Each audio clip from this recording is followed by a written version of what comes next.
Today we're at West Georgia interviewing a teacher here about sexual assault on campus, the policies, his viewpoints, and the overall level of neglect or lack thereof neglect for sexual assault.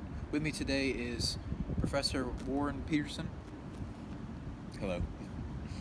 Our first question for you today is, have you been trained for a student coming to you about reporting your sexual assault? I have been trained. I'm in the English and Philosophy department, and every fall we have to retrain on the sexual assault protocol that we received the first time that we were hired. It's a computer course. It takes about 10 to 15 minutes to do it, and then every subsequent year we have to go back into that program and take a refresher on it, and that refresher takes about 5 minutes. Do you feel like this training is enough for the actual event where a student will come and report a sexual assault? I think it's enough, but if a student ever came to me with an actual sexual assault, or if they alerted to me that there might be a situation, I don't know if I would remember all of the training that I received immediately. I think that the system is set up if you overheard something, or if a student came to you and then you have a little bit of downtime to think about it and reflect, and then you're like, okay, I think I'm ready to go and do this. I don't know if it's the best system for a live scenario. Have you ever known or experienced a student coming to you about sexual assault? I've been very fortunate to where a student has never come to me directly to tell me about a sexual assault, but unfortunately, I'm this phrase, agent of the state, to where when students write about their sexual assaults in their papers, regardless of whether they experienced it or committed it, if it's in a paper, if it's in a journal, if they happen to mention it in an email, I'm responsible for reporting that information, and I include that information in my syllabus as well, to where students know, hey, anything that you say in class, if it happens to be on the verge of a crime, you committed it, or it was committed against you, I do have to report that. All right. Let's see.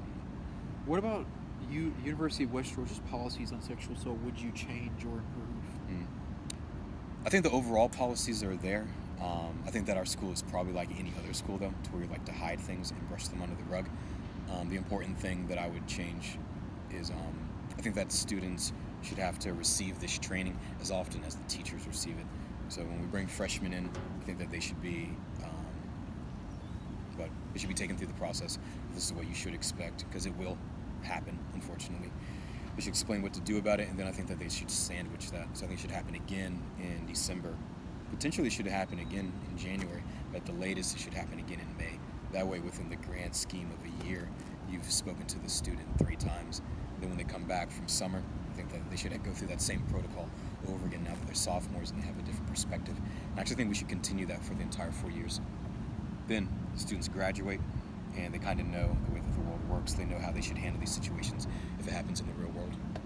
Going on to the fact that you've never personally known a sexual assault or directly been involved in one, have you heard about the People versus McClendon and Brick case that happened last year in October? I haven't. I've overheard the name of that case, but I didn't know any details about it.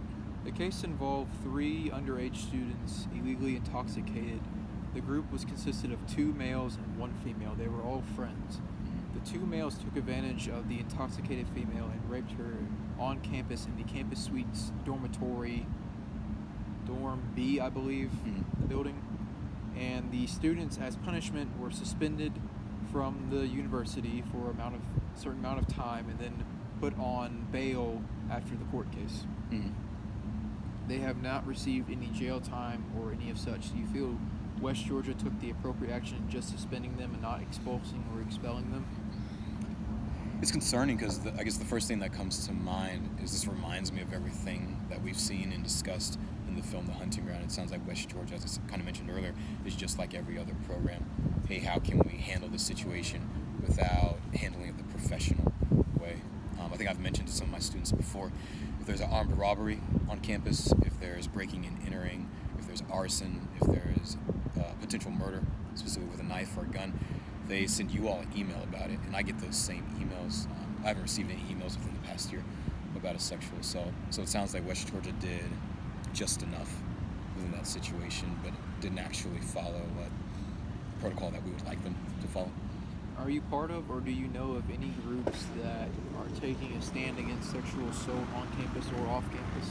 I am not. Do you know of any groups? I don't know of any by name. I think I've mentioned to my students before, I wouldn't be surprised if these groups do exist. I know that we have programs specifically for students that are struggling with their sexuality, which is kind of close. There might be a little bit of overlap there. But groups that are specifically going after sexual assault and harassment, I don't know of any. Do you know of any ways that students can take a stand against sexual assault, whether on campus or out in the real world? These groups that you all mentioned to me that we think might exist, if they don't exist, I think the students should take charge of that and begin those groups. Aside from that, though, just communication. We need to be talking to our coworkers, to our classmates, to our teachers about this issue. We'll probably say any chance that we get.